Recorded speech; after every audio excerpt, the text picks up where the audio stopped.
Everybody and welcome back to my channel. तो पिछले video में हमने बात करी थी कि हम कैसे रेकरेंस रिलेशंस लिखते हैं। तो आज के वीडियो में हम बात करेंगे हम कैसे इनको सॉल्व कर सकते हैं और हम कुछ एग्जांपल्स को करेंगे सॉल्व। अब वीडियो स्टार्ट करने से पहले जो लोग वीडियो देखते हैं लेकिन सब्सक्राइब नहीं करते तो प्लीज़ ऐसा मत करो, सब्सक्राइब कर देना। ऑल्सो जो लोग चाहते हैं कि मैं उनको कोई पर्टिकुलर डाउट या कोई एल्गोरिथम एक्सप्लेन करूँ तो नीचे कमेंट सेक्शन में हैशटैग कोड में क्वेश्चन डाल देना। एंड अगर आपको मैं जो भी अपलोड करती हूँ अगर आपको उसके शॉर्ट नोट्स चाहिए तो आप मेरे को जाके मेरी इंस्टाग्राम हैंडल पे मेरे को आप फॉलो कर सकते हो। अब बात करते हैं कि कौन से वेज हैं जिससे हम रेकरेंस रिलेशंस को सॉल्व कर सकते हैं। तो सबसे पहले आता है हमारा सब्स्टिट्यूशन मेथड। ये मेथड थोड़ा सा लंबा मेथड होता है लेकिन इससे हमें काफ़ी सारी इंफॉर्मेशन भी देखने को मिलती है। सेकेंड आता है हमारा रेकरेंस ट्री मेथड। इसके अंदर हम ये वाला मेथड हम यूजुअली तब देखते हैं जब जो हमारी रिकर्सिव कॉल्स है वो हमारी एक से ज़्यादा होती है तो हम उसका ट्री बना के देखते हैं हम देन उसके रिकर्सिव ट्री के अकॉर्डिंग कैलकुलेट करते हैं उसकी वैल्यू। देन थर्ड आता है वो एक मैथमेटिकल मेथड है जिसको बोलते हैं मास्टर्स थ्योरम। तो ये तीन मेथड्स हैं जिनकी वजह से हम लोग अपने रेकरेंस रिलेशंस को सॉल्व कर सकते हैं। तो आज हम जिस मेथड की बात करेंगे वो है सब्स्टिट्यूशन मेथड। तो हम सब्स्टिट्यूशन मेथड देखते हैं हम अप्लाई कैसे कर सकते हैं। तो सबसे पहला हमारे पास एक एग्जाम्पल है ये। अब देखो जो हमारा जो मेन रिजल्ट डिपेंड करता है वो हमारे इस वाले पार्ट के ऊपर डिपेंड करता है। तो हम इसको अलग से लिख देते हैं। ये क्या हो गया, टी एन क्या हो जाएगा, t n minus one plus order of one. अब सब्सटीट्यूशन नाम से हमको क्या पता चल रहा है, हमें पर्टिकुलर वैल्यू को सब्सटीट्यूट करते जाना है एंड उस अकॉर्डिंग हमको हमारा आंसर डिराइव करना है। अब आप सपोज करो कि मुझे सेम इक्वेशन को ना टी एन माइनस वन के लिए लिखना है तो मैं कैसे लिखूंगी। बेसिकली मुझे एन की जगह ना एन माइनस वन को रिप्लेस करना है। तो देखो एन की जगह एन माइनस वन आ जाएगा, फिर इसका राइट हैंड साइड लिखते हैं। अब देखो एन की जगह एन माइनस वन आएगा तो इस वाली ये वाली टर्म क्या बन जाएगी हमारी, टी एन माइनस टू। और ये तो एन के ऊपर डिपेंडेंट नहीं है तो ये ऑर्डर ऑफ वन ही आएगा। अब मैं ये जो पूरा टर्म आई है मेरी, इसको मैं इससे रिप्लेस कर सकती हूँ। तो यहाँ पे क्या आ जाएगा, टी एन हो जाएगा मेरा t n minus two plus O one plus O one. अब इसमें जो इतना पार्ट है वो मेरा वो इस टी एन माइनस वन का है और ये ओ वन ये वाला है। तो इसको मैं क्या लिख सकती हूँ, टी एन हो जाएगा मेरा t n minus two plus twice of O one. अब अगर मैं इसको वापस खोलूँ तो यहाँ पे क्या आएगा, यहाँ पे आएगा t n minus three plus O one and ये ट्वाइस ओ वन भी इधर आएगा तो इसको मैं directly three times O one लिख सकती हूँ। तो हमने एक पैटर्न इसमें देख लिया कि क्या फॉलो हो रहा है। तो अगर मैं बोलूँ कि मैं अपने इस बेस केस पे कब पहुँचती हूँ, जब मैं n में से k माइनस करती हूँ, मतलब हम ऐसे चलते जा रहे हैं और एक पॉइंट आएगा जब मैं इधर पहुँचूंगी कि n माइनस के plus k times O one. अब मैं सपोज करती हूँ कि ये जो आया है ना ये मेरा इसको मेरे बेस केस पे पहुंच जाएगा एंड मेरा जो पूरा जो ये प्रोसेस हो रहा है वो वहीं की वहीं टर्मिनेट हो जाएगा। तो बेस केस पे पहुंचने के लिए मेरे एन मतलब मुझे इस वैल्यू को इस पूरे वैल्यू को वन करना पड़ेगा। तो हम यहाँ पे क्या बोलेंगे कि एन माइनस के क्या हो जाएगा वन। तो जो हमारे के की वैल्यू हो जाएगी वो जाएगी एन माइनस वन। तो अगर अब मैं इसमें उसका रिप्लेस करूँ तो देखो क्या आएगा, आएगा मेरे पास टी वन इज प्लस के कितना है एन माइनस वन। तो n minus one into order of one हमारे पास ये आ जाएगा, ये वाला पार्ट आ जाएगा। अब T1 को हम क्या दिया हुआ है, ऑर्डर ऑफ वन है। तो अगर मैं इसको ऑर्डर ऑफ वन लिख दूं तो ये दोनों टोटल हमारा कितना हो जाएगा, तो n times order of one. Order of one को हम एक कांस्टेंट भी बोलते हैं तो ये क्या मतलब इसको मैं क्या लिख सकती हूँ, ये जाएगा n times constant. n times constant हमारा ऑर्डर ऑफ n ही होता है। तो हमारी इस रेकरेंस रिलेशन की जो वैल्यू आई है वो आई है हमारी ऑर्डर ऑफ n। तो मतलब अगर हमारे किसी भी एल्गोरिथम में ये रेकरेंस रिलेशन है किसी भी चीज़ के लिए, सपोज वो टाइम हो, स्वॉप्स हो या फिर स्पेस हो, कुछ भी हो, तो जो उसकी वैल्यू आएगी वो ऑर्डर ऑफ n की आएगी। मतलब वो एक लीनियर प्रॉपर्टी यहाँ पे शो कर रहा है। अब मैंने बोला था कि हमको ना सब्स्टिट्यूशन मेथड से बहुत सारी इन्फॉर्मेशन मिलती है, वो देखते हैं इन्फॉर्मेशन क्या है। अब देखो हम लोग जो अपना रिकर्सिव फंक्शन कॉल करते हैं तो एक ट्री बन के आती है ना। तो जो हमारी ट्री की हाइट है हमें बहुत सारी इन्फॉर्मेशन देती है। अब ट्री की जब हम लास्ट लेवल पर पहुंचेंगे तो वो कौन सा वो यहाँ पे हमारा क्या कॉल होता है, हमारा बेस केस कॉल होता है, तभी आगे और कोई कॉल नहीं लगी हुई है। तो ये जो बेस केस है ना वो हमें कब पता चलता है कि जब हमारा जो हमारे रेकरेंस रिलेशन है वो लास्ट में टर्मिनेट हो रहा है। अभी हमने इस पूरे में हमने टर्मिनेट देखो कहाँ करा है, हमने जब इस वाले पार्ट को 1 रखा तो मतलब हम इसको टर्मिनेट करा रहे हैं ना यहाँ पे कि आप अपने बेस केस पे पहुंच गए हो। तो और हम टर्मिनेट कितने स्टेप्स के बाद करा रहे हैं, हम टर्मिनेट करा रहे हैं के स्टेप्स के बाद। तो हम क्या बोल सकते हैं कि के जो है ना वो मेरी हाइट है ट्री का। तो हम सब्स्टिट्यूशन मेथड के थ्रू हम अपने ट्री की हाइट कैलकुलेट कर सकते हैं। तो पहला क्या हो गया, हम क्या निकाल सकते हैं, हम अपने ट्री की हाइट निकाल सकते हैं। सेकंड देखते हैं कि हम क्या इसका इम्पोर्टेंट एक फीचर है। अब देखो यहाँ पे जब जैसे इसके अंदर तो इतने सारे कांस्टेंट फैक्टर्स और मल्टीपल टर्म्स आए नहीं थे, इसमें हमारा directly n times order of 1 आ गया था। लेकिन अगर आप कोई बहुत कॉम्प्लेक्स उसमें जाओगे ना तो आपको मतलब वो सारे पार्ट्स भी मिलेंगे, मतलब सिर्फ अपने डोमिनेंट पार्ट को के अलावा भी आपको उसके और भी जो वो टाइम ले रहे हैं, जैसे कि सपोज अगर मेरा अगर मैं लिखूं किसी को ऑर्डर ऑफ n स्क्वायर, तो अब जरूरी नहीं है ना कि उसके अंदर जो हमारा पूरा सॉल्व करके आ रहा है वो n स्क्वायर हो सकता है, वो n square plus 2n plus 3 log n हो सकता है वो कुछ ऐसा कुछ प्रॉपर्टी शो कर रहा हो। तो इसलिए मैंने डोमिनेंट वाले को उठा के मैंने ऑर्डर ऑफ n स्क्वायर लिख दिया। लेकिन जब हम सब्स्टिट्यूशन मेथड के थ्रू करते हैं तो हमें ये सारी टर्म्स भी मिलती हैं।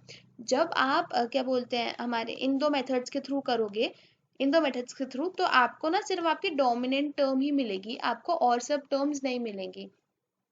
लेकिन जब आप सब्स्टिट्यूशन मेथड के थ्रू करोगे तो आपको ये सारी टर्म्स भी मिलेंगी। अब आगे और एग्जांपल्स देखते हैं, हमको समझ आ जाएगा मैं किस बारे में बात कर रही हूँ। अब इस एग्जांपल को देखते हैं।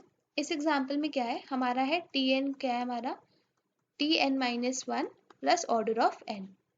अब इसकी वैल्यू को सब्स्टिट्यूट करते हैं, तो अगर मैं इसको पुट करूंगी तो क्या आएगा, tn minus 2 plus order of n minus 2। अब ना मैं बार बार ऑर्डर ऑफ नहीं लिखूंगी, मैं डायरेक्टली n माइनस 2 n वगैरह लिखूंगी। और ये भी नीचे आ जाएगा तो प्लस n। अब इसकी वैल्यू को पुट करते हैं, यहाँ पे आएगा 1, सॉरी ये ऑर्डर n माइनस 1 हो जाएगा। अब जब हम n माइनस 2 की वैल्यू पुट करेंगे तो आएगा tn minus 3 plus n minus 2 plus n minus 1 plus n। तो ये वाला मैंने लिखा है इधर, ये वाला पार्ट, एंड इसको मैंने ऐसे सब्स्टिट्यूट कर दिया है। अब देखो यहाँ पे देखो क्या एक फॉर्म हो रहा है कि अगर मेरे पास tn माइनस k है तो मेरे पास बाकी टर्म्स देखो कैसे आ रही है, n plus n minus 1 plus करते करते कहाँ तक n माइनस k माइनस 1, ये आएगी हमारी लास्ट टर्म। अब देखो हमारा एंड कहाँ हो रहा है, n इज इक्वल्स टू 1 पे, तो अब मुझे इसको बनाना है 1, तो मैं क्या पुट करूंगी, n माइनस के को हम पुट कर देंगे 1, तो मेरी k की वैल्यू आ गई n माइनस 1। तो जब मैं यहाँ पे करूंगी 1 पुट तो यहाँ पे आ जाएगा मेरा ऑर्डर ऑफ 1, एंड ये वाला हमारा टर्म क्या बन जाएगा, n plus n minus 1, and ऐसे हम प्लस करते करते जाएंगे, k में क्या पुट करूंगी मैं, n माइनस 2। तो जब इस पूरे को सॉल्व करेंगे तो हमारे पास आएगा 2 प्लस 2, एंड यहाँ पे हमारे ऑर्डर ऑफ 1 को मैं इधर ले जाके रख सकती हूँ तो प्लस 1। तो देखो यहाँ पे देखो क्या आ गया, यहाँ पे हमारे पास ना आ गया summation of n। Summation of n क्या होता है, n 1 प्लस 2 प्लस 3 कब तक, n तक। तो समेशन ऑफ n आ गया, तो समेशन ऑफ n, अब समेशन ऑफ n क्या होता है, n into n plus 1 by 2। तो ये क्या हो गया, n square by 2 plus n by 2। मैंने आपको बताया था ना कि आप इसमें अपना पूरा वैल्यू, मतलब अगर आप इसको और दूसरे मेथड से करोगे तो आपको directly order of n square मिल जाएगा कि ये वाला कोई भी अगर हमारा एल्गोरिथम ये वाला रेकरेंस रिलेशन फॉलो कर रहा है तो ऑर्डर ऑफ n स्क्वायर की प्रॉपर्टी को फॉलो कर रहा है। लेकिन देखो सब्स्टिट्यूशन मेथड से आपको ये पूरा मिल गया है टर्म की एग्जैक्टली क्या है इसकी कॉम्प्लेक्सिटी। ऑल्सो इसमें हमारी हाइट क्या हो जाएगी, n माइनस 1, ट्री की जो मैक्सिमम हाइट होगी वो होगी n माइनस 1 की। एंड अब n square by 2 plus n by 2 हमारा एक्चुअल एकदम एग्जैक्ट आंसर है, जिसमें ऑर्डर ऑफ n स्क्वायर हम एसिम्प्टोटिकली इस आंसर को बोलते हैं। अब चलते हैं नेक्स्ट क्वेश्चन पे। अब इसमें क्या है, प्लस की जगह यहाँ पे मल्टीप्लाई। अब ये देखते हैं कैसे होगा। इसको हम क्या लिखेंगे, tn is equals to tn माइनस 1 इंटू ऑर्डर ऑफ n। अब इसको खोलते हैं तो क्या हो जाएगा, ये हो जाएगा tn minus 2 into n minus 1 और इंटू n ये वाला आ जाएगा। अब इसको खोलते हैं तो देखो क्या आएगा, ये आएगा tn minus 3 into n minus 2 into n minus 1 और इंटू n। तो देखो यहाँ से हम क्या हमें एक ड्राइव कर सकते हैं कि अगर मेरा tn माइनस k है तो मल्टीप्लाई क्या होगा, n into n minus 1 into n minus 2, और हम ऐसा कब तक करते जाएंगे, हम ऐसा करते जाएंगे n माइनस k माइनस 1 तक। ये हम करते जाएंगे हमारा n माइनस k माइनस 1 तक। ठीक है, अब हमारा बेस केस का है जब हमारा ये वैल्यू 1 हो जाती है, मतलब हमको इस वैल्यू को करना है 1, तो वापस हमारा k क्या आ जाएगा n माइनस 1, एंड जब हम इसको पुट करेंगे तो यहाँ पे आ जाएगा t of 1 plus n into n minus 1, and करते जाएंगे कब तक, इस तक। अब k की जगह n माइनस 1 पुट करेंगे तो हो जाएगा n माइनस 2, n में से n माइनस 2 पुट करेंगे तो यहाँ पे आएगा 2 इंटू 2, एंड ये क्या हमारा ऑर्डर ऑफ 1, तो ये मल्टीप्लाई है, सॉरी, एंड इसको हम इधर जाके इधर रखेंगे तो देखो क्या आ रहा है n into n minus 1 into n minus 2, कब तक, जब तक हम 1 पे नहीं पहुंचते। तो इसको हम क्या लिख सकते हैं, इसको n फैक्टोरियल लिख सकते हैं। तो जो इसका एग्जैक्ट आंसर है वो हमारा है ऑर्डर ऑफ n फैक्टोरियल, मतलब big O of n factorial, लेकिन आप इसको बिग O ऑफ n की पावर n भी बोल सकते हो, लेकिन ज्यादा टाइट आंसर हमारा ये है। तो इसमें हमने क्या देखा कि जो हमारे ट्री की हाइट थी वो थी ये, एंड हमारा जो आंसर आया वो था ये। अब बात करते हैं नेक्स्ट क्वेश्चन की। अब इस क्वेश्चन में क्या है, हमारे पास जो गिवन है वो है टी एन की जो वैल्यू है वो है t n by 2 plus order of n। अब मैं अगर इसकी वैल्यू पुट करूंगी तो क्या आएगा, वो आएगा T n by 2 square plus n by 2 plus n। अब हम इसकी वैल्यू पुट करेंगे तो इस पर्टिकुलर की वैल्यू पुट करेंगे तो क्या आएगा, T n by 2 cube plus n by 2 square plus n by 2 plus n। अब हमें इसमें क्या दिख रहा है, ये कैसी प्रॉपर्टी शो कर रहा है, इसमें ना हमारा हमेशा 2 से डिवाइड हो रहा है यहाँ पे। तो अगर मैं बोलूँ कि अगर मैं k टाइम्स अपने इसको 2 से डिवाइड कर रही हूँ, एंड ये बीच ये वाली टर्म हो जाएगी, तो अब इधर क्या आएगा, यहाँ पे आएगा n plus n by 2 plus n by 2 square, और हम कब तक करेंगे ये, हम करेंगे n बाई 2 की पावर k माइनस 1 तक। ठीक है, एंड इसमें जो हमारा बेस केस है वो कहाँ है, वो है n इज इक्वल्स टू 1 पे, और वो क्या है, ऑर्डर ऑफ 1। तो अब देखते हैं इसको, अब इसको बेस केस बनाने के लिए हमें इस पूरे को 1 पुट करना पड़ेगा, तो n अपॉन 2 की पावर k क्या आ जाएगा 1, तो k आ जाएगा हमारा log n बेस 2। तो यहाँ पे ना जो हमारी हाइट है ना हमारी ट्री की, वो क्या जाएगी, log n बेस 2। अब इसको इसमें पुट करेंगे, जब यहाँ पे हम इसको पुट करेंगे तो ये हो जाएगा 1, तो ये आ जाएगा ऑर्डर ऑफ 1। एंड हमने यार यहाँ पे ना एक हमारा जीपी सीरीज बन रहा है, जिसमें देखो अगर मैं यहाँ पे पुट करूंगी हमारा log n, तो ये क्या हो जाएगा, 2 की पावर log n माइनस 1, और बेस है 2, तो मैं माइनस 1 को डिवाइड में लिख सकती हूँ। अब ये होता है हमारा n, क्यों, क्योंकि हमारा log n बाय 2, अगर मतलब जब ऐसा होता है तो हम इसको और इसको रिप्लेस कर सकते हैं, एंड अगर मैं ऐसे कर दूंगी तो जाएगा n की पावर log 2 बेस 2, ये हो जाएगा 1, तो वापस क्या जाएगा n बाई 2, ये पूरा हमारा n बाई 2 हो गया, तो मतलब n अपॉन n बाई 2, तो n अपॉन n बाई 2 क्या हो जाएगा मेरा 2। तो यहाँ पे हम क्या बोल सकते हैं, हमारे पास कैसी जीपी सीरीज आ रही है, अगर मैं ऐसे राइट टू लेफ्ट लिखूं कि 1 आएगा, फिर 2 आएगा, फिर 2 स्क्वायर आएगा, फिर 2 क्यूब आएगा, और हम कब तक करते जाएंगे, जब तक मेरा n नहीं आता, एंड n क्या है मेरा 2 की पावर k, एंड मतलब अप्रोक्सीमेटली हमारा 2 की पावर k है, k हाँ हमारा 2 की पावर k है, क्योंकि हमारा अगर मैं k पुट करूंगी तो 2 की पावर log n बेस 2 आ जाएगा, और ये होता है हमारा n। अब इसको सॉल्व करने के लिए हम क्या कर सकते हैं, हम सिंपली जो हमारा इंक्रीजिंग जीपी का फॉर्मूला है वो यूज़ कर सकते हैं, जिसमें सबसे पहले आएगी हमारी फर्स्ट टर्म जो कि है 1, उसके बाद आएगा कॉमन रेशियो जो कि है 2, नंबर ऑफ टर्म्स हमारी log n प्लस 1, क्योंकि जो नंबर ऑफ टर्म्स हमारी k प्लस 1 है, एंड k हमारा log n है, फिर माइनस 1 अपॉन 2 माइनस 1। तो इसको जब आप सॉल्व करोगे तो देखो ये जो हमारा पूरा टर्म है वो क्या हो जाएगा हमारा 2 टाइम्स log n, क्योंकि आप इसको क्या लिख सकते हो, आप 2 की पावर log n इंटू 2 लिख सकते हो, और 2 की पावर log n हो जाएगा n, तो जाएगा 2n, तो 2n माइनस 1 आएगा आपका एग्जैक्ट आंसर। तो आप इसको क्या बोल सकते हो, मेरा ऑर्डर ऑफ n में ये काम करेगा। तो अगर आप किसी भी चीज़ के लिए रेकरेंस रिलेशन लिख रहे हो और वो कुछ ऐसा बनता है, तो मतलब ये एक लीनियर प्रॉपर्टी शो करते हैं, ऑर्डर ऑफ n में हमारा काम करता है। अब ये लास्ट 2 क्वेश्चंस ना काफी इंपॉर्टेंट क्वेश्चंस है, ध्यान से सुनना। तो यहाँ पे क्या है हमारा tn क्या है 8t n by 2 plus n square. ठीक है, अब हमको जब इस पार्ट को में सब्सटीट्यूट करना है ना, तो हमें ये मतलब कांस्टेंट को हमें इस पूरे के सब्स्टिट्यूशन से मल्टीप्लाई करना है। इसका मतलब क्या है, यहाँ पे आएगा हमारा 8 टाइम्स, हमें एक चीज सब्स्टिट्यूट करनी है प्लस n स्क्वायर। तो यहाँ पे हम क्या पुट करेंगे, यहाँ पे आएगा t n/2 square plus n/2 का होल स्क्वायर। क्योंकि हमने क्या करा, सिंपली हमने इस पूरी इक्वेशन के अंदर n/2 को प्लेस कर दिया n की जगह, तो हमारे पास इसकी वैल्यू आ गई, तो मैंने इसको सिंपली पुट कर दिया, तो मेरे पास tn हम ऐसे लिख सकते हैं। तो अब मैं इसको और कैसे लिख सकते हैं, इसको लिख सकते हैं 8 टाइम्स, अगर मैं इसको खोल दूँ तो n/2 का square plus 8 times n square by 4 plus n square, इसको हम लिख देंगे 2।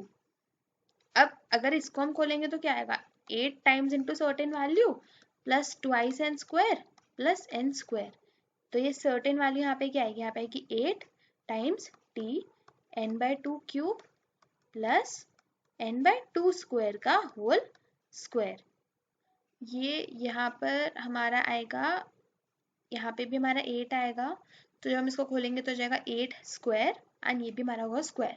अब इसको हम क्या लिख सकते हैं, इसको हम लिख सकते हैं 8 की power 3 into t n upon 2 की पावर 3।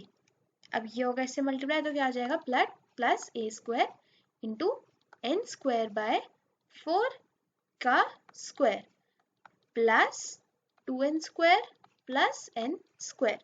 अब इसको हम सिंपली हम इसको क्या लिख सकते हैं, इसको लिख सकते हैं 2 का स्क्वायर। तो ये देखो अभी देखो हमारे पास क्या आ गया, इधर आया हमारे पास 8 क्यूब t n/2 का power 3 plus 2 square n square plus 2n square plus n square. अब ये था मेरे थर्ड स्टेप पे जब मेरी वैल्यू आई थी। अब इससे हम क्या देख पा रहे हैं कि अगर मैं इसको k के टर्म्स में लिखूंगी तो क्या आएगा, 8 की power k into T times n upon 2 की पावर k प्लस, अब इस सबको एक मैं ऐसे इस फैशन में लिखती हूँ तो क्या हो जाएगा n square plus 2n square plus 2 square n square and हम कहाँ तक जाएंगे 2 की power k minus 1 n square.